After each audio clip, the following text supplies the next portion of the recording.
ಸಮಾಜದ ಶಾಂತಿ ಸುವ್ಯವಸ್ಥೆ ಕಾಪಾಡುವ ಪೊಲೀಸ್ ಅಧಿಕಾರಿಗಳು ಹಾಗೂ ಸಿಬ್ಬಂದಿಗಳ ಮಕ್ಕಳಲ್ಲಿ ಅಡಗಿರುವ ಕಲಾ ಪ್ರತಿಭೆಯಿಂದ ಅನಾವರಣಗೊಳಿಸಲು ಪೊಲೀಸ್ ಸಾಂಸ್ಕೃತಿಕ ವೇದಿಕೆ ಸದ್ಬಳಕೆಯಾಗಬೇಕೆಂದು ಕೊಡಗು ಜಿಲ್ಲಾ ಕನ್ನಡ ಸಾಹಿತ್ಯ ಪರಿಷತ್ನ ಅಧ್ಯಕ್ಷ ಎಂಪಿ ಕೇಶವ ಕಾಮತ್ ಕರೆ ನೀಡಿದ್ದಾರೆ.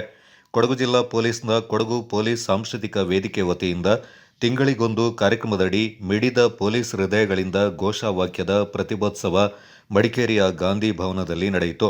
ಜನಪದ ಗೀತೆ ಮತ್ತು ಭಾವಗೀತೆಗಳ ಸಂಗಮದ ಪ್ರತಿಭೋತ್ಸವ ಕಾರ್ಯಕ್ರಮ ಉದ್ಘಾಟಿಸಿ ಮಾತನಾಡಿದ ಎಂಪಿ ಕೇಶವ ಕಾಮತ್, ಕಾನೂನನ್ನ ಕಾಪಾಡುವ ಪೊಲೀಸರಲ್ಲಿ ಕೂಡ ಕಲಾವಿದನಿರುತ್ತಾನೆ.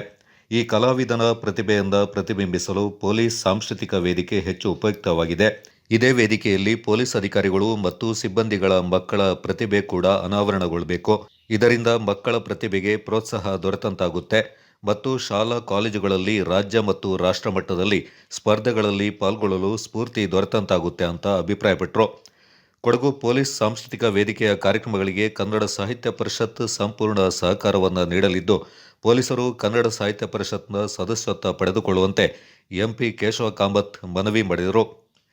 ಕೊಡಗು ಜಿಲ್ಲಾ ಪೊಲೀಸ್ ಉತ್ಕೃಷ್ಟವಾದಂತಹ ಒಂದು ದೀಪ್ತ ಹೆಜ್ಜೆಯನ್ನು ತೆಗೆದುಕೊಂಡು ಈ ಥರದ ಒಂದು ಸಾಂಸ್ಕೃತಿಕ ಕಾರ್ಯಕ್ರಮಗಳ ಕಡೆಗೆ ಹೆಜ್ಜೆ ಹಾಕುವ ತೀರ್ಮಾನ ತೆಗೆದುಕೊಂಡಿದ್ದಕ್ಕಾಗಿ ಇಡೀ ಇಲಾಖೆಗೆ ಮತ್ತು ಇಲಾಖೆಯ ಮುಖ್ಯಸ್ಥರಿಗೆ ಮೊದಲನೇದಾಗಿ ನಾನು ಅಭಿನಂದನೆಗಳನ್ನು ಸಲ್ಲಿಸಲಿಕ್ಕೆ ಇಚ್ಛಿಸುತ್ತೇನೆ.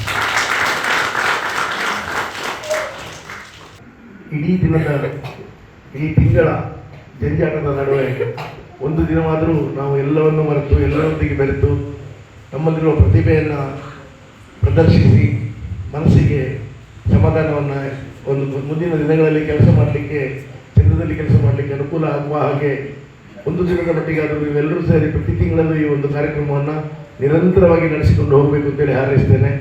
ಇದು ಇಂದಿನ ಮೊದಲನೆಯ ಕಾರ್ಯಕ್ರಮ. ಪ್ರತಿ ತಿಂಗಳು ಕೂಡ ಆಚರಿಸುವ ಮೂಲಕ ನಿರಂತರವಾಗಿ ಇದು ನಡೀಬೇಕು ಅಂತೇಳಿ ಹಾರೈಸ್ತೇನೆ. ಮುಖ್ಯ ಅತಿಥಿಯಾಗಿ ಪಾಲ್ಗೊಂಡು ಮಾತನಾಡಿದ ಕನ್ನಡ ಸಾಹಿತ್ಯ ಪರಿಷತ್ನ ಮಾಜಿ ಅಧ್ಯಕ್ಷ ಟಿಪಿ ರಮೇಶ್, ಪೊಲೀಸ್ ಸಾಂಸ್ಕೃತಿಕ ವೇದಿಕೆ ನಡೆಸುವ ಯಾವುದೇ ಕಾರ್ಯಕ್ರಮಗಳಿಗೆ ಕನ್ನಡ ಸಾಹಿತ್ಯ ಪರಿಷತ್ ಬೆಂಗಾವಲಾಗಿ ನಿಲ್ಲಲಿದೆ ಎಂದು ಭರವಸೆ ನೀಡಿದರು. ಒಂದು ಒಳ್ಳೆಯ ಕಾರ್ಯಕ್ರಮ ಇವತ್ತು ಆರಂಭ ಆಗಿದೆ. ಜನವರಿ 26ರ ಗಣರಾಜ್ಯೋತ್ಸವದಂದು ಅಧಿಕೃತವಾಗಿ ನಿಮ್ಮ ಯುವ ಸಂಸ್ಥೆ ಮತ್ತು ಉದ್ಘಾಟನೆ ಆಯಿತು. ಬಹುಶಃ ತಿಂಗಳ ಕಾರ್ಯಕ್ರಮದಂತೆ ಒಂದು ಕಾರ್ಯಕ್ರಮ ನಡೀತಾ ಇದೆ. ನಾನು ಒಂದು ಮಾತನ್ನು ಮಾತ್ರ ಸ್ಪಷ್ಟವಾಗಿ ಹೇಳ್ತೇನೆ.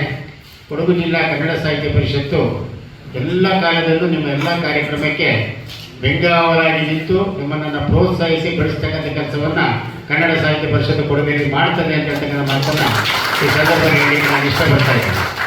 ಇನ್ನೊಂದು ವಿಶೇಷ ಜಾನಪದ ಪರಿಷತ್ನ ಕೊಡಗು ಜಿಲ್ಲಾ ಘಟಕದ ಅಧ್ಯಕ್ಷ ಬಿಜಿ ಅನಂತಶಯನ ಮಾತನಾಡಿ, ಬದುಕಿನ ಜಂಜಾಟದಿಂದ ಹೊರಬಂದು ಕೊಂಚಕಾಲ ಸಾಂಸ್ಕೃತಿಕ ಸಂಭ್ರಮದಲ್ಲಿ ಮನಸ್ಸನ್ನು ಹಗುರವಾಗಿಸಿಕೊಳ್ಳಲು ರಚನೆಯಾಗಿರುವ ಪೊಲೀಸ್ ಸಾಂಸ್ಕೃತಿಕ ವೇದಿಕೆ ಒಂದು ವಿಭಿನ್ನ ಪ್ರಯತ್ನವಾಗಿದೆ ಎಂದು ಶ್ಲಾಘನೆ ವ್ಯಕ್ತಪಡಿಸಿದರು. ಓಂಕಾರ ಅಂತ ಏನು ಹೇಳ್ತೇವೆ ಅಥವಾ ಸಿಕ್ಕರನ್ನ ಶಬದ್ ಅಂತ ಹೇಳ್ಕೊಂಡು ಹೇಳ್ತಾರೆ. ನಮ್ಮ ಇಸ್ಲಾಮಲ್ಲೂ ಕೂಡ ಸೌತೆ ಸರ್ಮಾದ್ ಅಂತ ಹೇಳ್ಕೊಂಡು ಹೇಳ್ತಾರೆ. ಎಲ್ಲದರಲ್ಲೂ ಕ್ರಿಶ್ಚಿಯಾನಿಟಿಲಿ in the beginning was the word was with God and word is God ಅಂತ ಹೇಳ್ಕೊಂಡು ಹೇಳ್ತಾರೆ. ಇದು ಯಾವುದು ಈಶ್ವರ ಅಂತ ಹೇಳಿದ್ರೆ ನೀವು ನಿಮ್ಮಷ್ಟಕ್ಕೆ ಜ್ಞಾನಕ್ಕೋ ಅಥವಾ ಮಲ್ಗಲಿಕ್ಕೆ. ಕನ್ನಡ ಸಾಹಿತ್ಯ ಪರಿಷತ್ನ ಗೌರವ ಕಾರ್ಯದರ್ಶಿ ಎಸ್ಐ ಮುನೀರ್ ಅಹಮದ್, ಜಿಲ್ಲಾ ಪೊಲೀಸ್ ವರಿಷ್ಠಾಧಿಕಾರಿ ಕೆ ರಾಮರಾಜನ್, ಹೆಚ್ಚುವರಿ ಪೊಲೀಸ್ ವರಿಷ್ಠಾಧಿಕಾರಿ ಕೆಎಸ್ ಸುಂದರ್ರಾಜ್, ಡಿವೈಎಸ್ಪಿಗಳಾದ ಮಡಿಕೇರಿಯ ಪಿಎ ಸೂರಜ್, ಸೋಮವಾರಪೇಟೆಯ ಗಂಗಾಧರಪ್ಪ ಆರ್ವಿ, ವಿರಾಜಪೇಟೆಯ ಮಹೇಶ್ ಕುಮಾರ್, ಸೆನ್ ಡಿವೈಎಸ್ಪಿ ರವಿ, ವೃತ್ತ ನಿರೀಕ್ಷಕರಾದ ಐಪಿ ಮೇದಪ್ಪ, ಅನೂಪ್ ಮಾದಪ್ಪ, ಆರ್ಪಿ ಚಂದನಾಯಕ, ಠಾಣಾಧಿಕಾರಿಗಳಾದ ತಮ್ಮಯ್ಯ, ಲತಾ, ನವೀನ್, ಮಂಜುನಾಥ್, ಗೀತಾ ಹೆಚ್ಡಿ ಮತ್ತಿತರ ಪೊಲೀಸ್ ಅಧಿಕಾರಿಗಳು ಈ ಸಂದರ್ಭ ಹಾಜರಿದ್ದರು.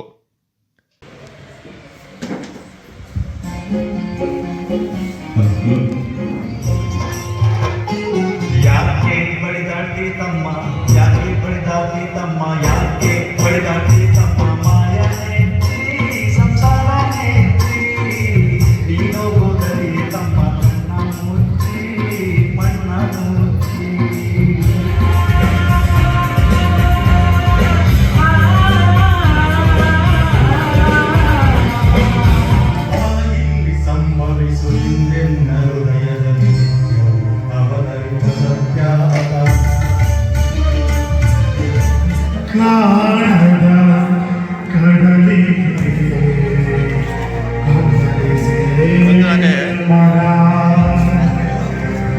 ಪ್ಯಾರ್